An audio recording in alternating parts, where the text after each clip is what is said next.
Okay, welcome back. And today we're going to be talking about the Microsoft, the Xbox showcase at E3. Um, they After following the EA showcase, the Microsoft or Xbox showcase really it was filling. It was satisfying in a way that EA just didn't manage to do. There were a bunch of announcements that they made. They started off with Forza Horizon 4, and I've never been a big fan of the Forza games. My buddy Scooter, he's a big fan of the Forza games.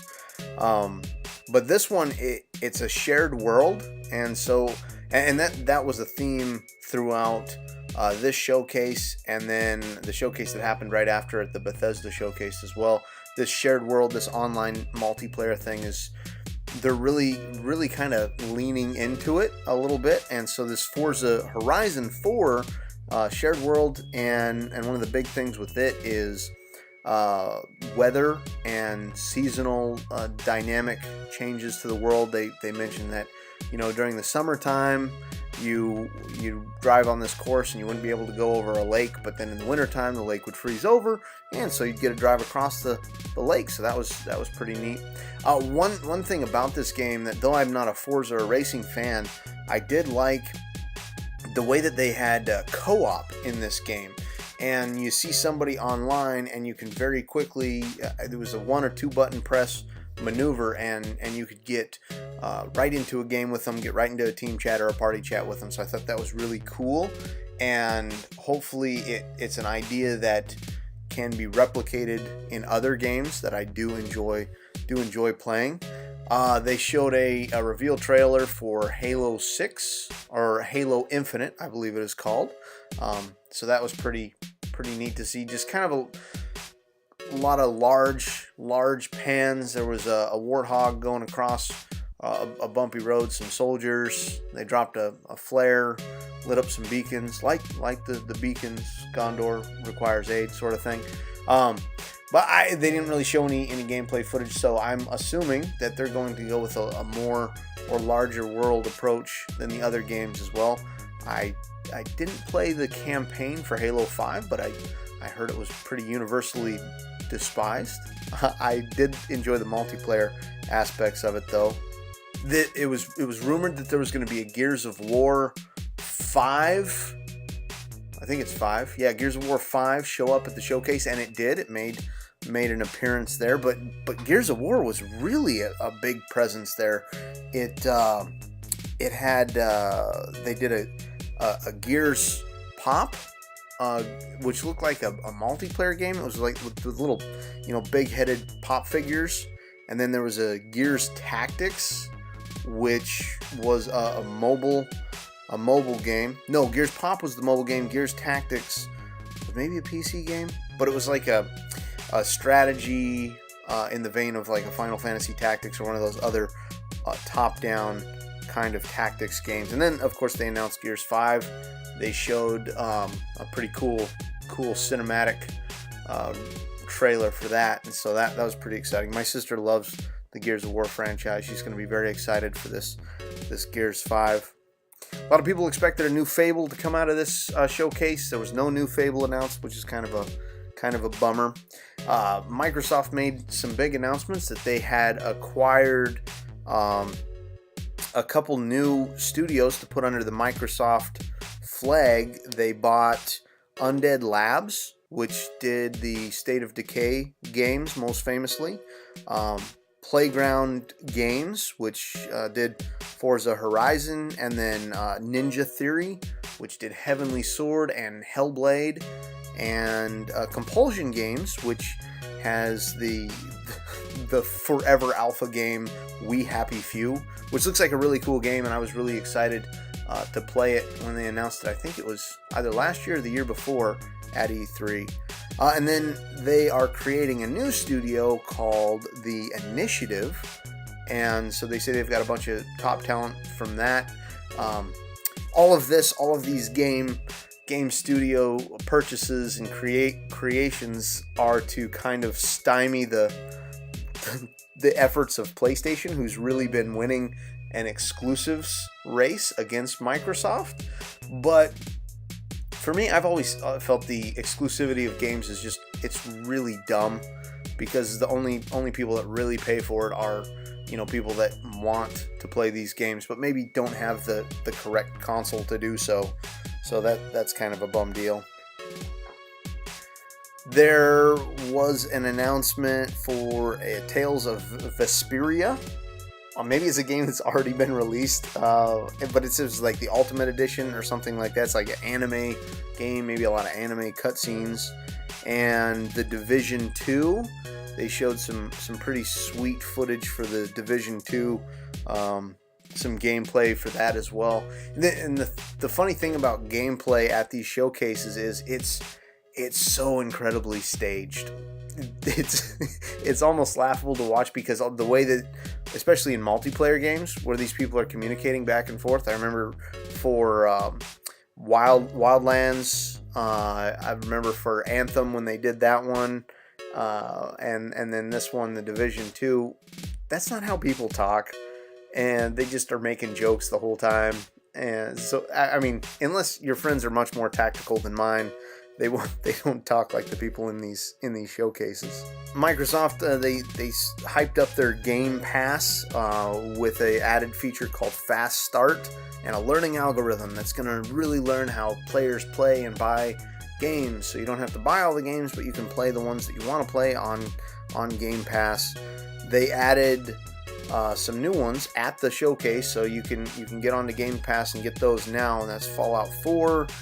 They added the Division and one more. It might have been a Dragon Age game. I'm not sure entirely.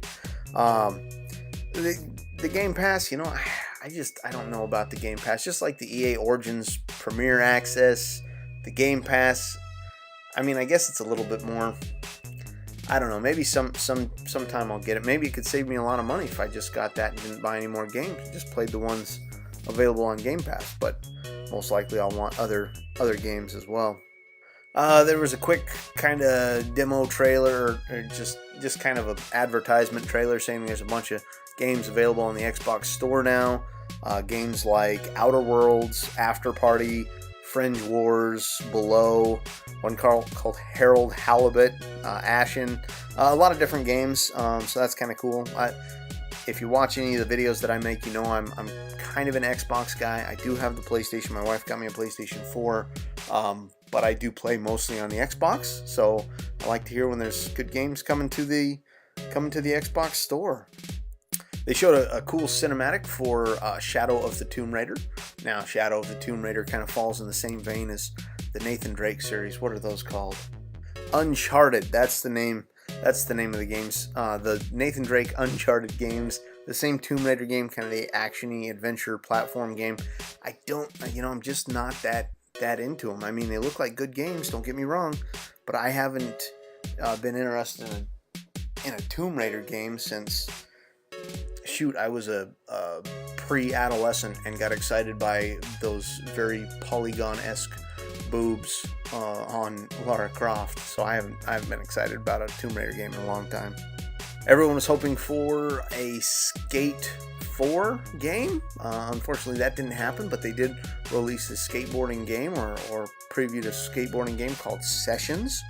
And what's so funny is every time they released or announced a game that was exclusive, before the preview played, they said exclusive, and so just to make sure that you knew that this was an exclusive game, that Xbox does have the exclusives, and they really don't, not just yet anyway. The same way they announced the exclusives, they announced the world premiere. They would say world premiere before. Obviously, they want to kind of build that up a little bit, but there was one called Black Desert that looked pretty cool. It was an MMORPG, so if you're into that sort of thing. They showed some gameplay and some cinema for a new Devil May Cry game, and it is starring Sarah Palin, or at least it looks to be. I don't know, man. The sidekick in the game looks like Sarah Palin, and it just cracked me up to see. Cuphead is getting some new DLC, the Delicious Last Course, and so Cuphead obviously is a game that I play here on this channel. So yeah, I'll be getting that DLC so I can play that. I love the art style on that one. It's beautiful, beautifully animated art on Cuphead. There's an adorable little platformer that they showcased there. It's called Tunic. You're a little fox, and you get a little sword, and you cut down little polygon trees. And well, the design seemed really simple. The gameplay looked pretty damn good. Like it looked really smooth. A little fight for this little fox that as he traversed these 3D worlds. So that was kind of nice to see. I don't know if I'll get it until it shows up on Games for Gold, where it inevitably will make a stand, but it does look like a neat game. One that they announced through almost an entire cinematic with no gameplay or very little gameplay was one called Jump Force, and it was just an orgy of these different anime characters. There was Naruto hanging out, Luffy from One Piece, I saw Goku from Dragon Ball Z, even Light Yagami and Ryuk from Death Note made an appearance. And it was, just another in the vein of the Dragon Ball Xenoverse kind of fighting games, except with all of these worlds colliding. So cool in concept. I don't think it would be very engaging or have much replay value for me, but I'll wait to see some more gameplay to make a real decision on that one. They dropped a trailer for Dying Light 2, and I never played the original Dying Light, but I guess it was really good. It was really fun, really action-packed, and really incredibly supported as well. There was a lot of DLC and extra and bonus content that kept getting added to the game, even well after a normal game's life cycle, or so it seemed. And it was funny because I was watching the trailer and my wife peeked over and she looked, and it was just as some guy was getting his head smashed in, and she goes, "Ew, no thank you." So she's not gonna get it. But they talked about the game a little bit too, and one of the developers or one of the directors or whatever he was came out on stage and said, "Hey, look, this one's got really transformative, your choices have consequences sort of type of gameplay here." And he mentioned, you go do a mission and you don't steal this water from these water barons, and then all of a sudden the whole district is in a drought.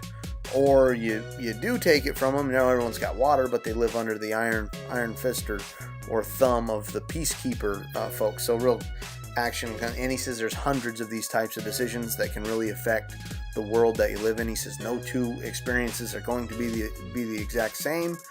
So it's kind of a bold claim, but by gosh, if that's something that could happen, I think that'd be pretty dang cool.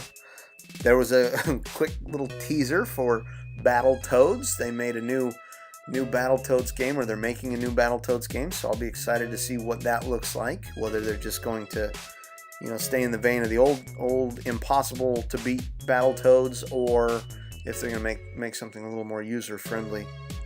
Just Cause 4 was announced. I watched the trailer and I was kind of skipping back and forth through it, and I thought it was Black Ops 4 for a minute, but it was a 4, just Cause 4. Cyberpunk 2077 got an extended cut kind of trailer. So 2077 by CD Projekt Red, and this was kind of the closer to the showcase. I've got a couple more games I'm going to talk about here afterwards, but it was a long-awaited game from the same guys that brought you The Witcher, and so I'm excited to see what that is. I never beat The Witcher, so I better do that at some point. But the text was too small for me. I just couldn't read it very well and enjoy myself. A couple other things. A quick appearance by Kingdom Hearts 3, Metro Exodus. I never played any of the other Metro games. Sekiro Shadows Die Twice made a spot appearance.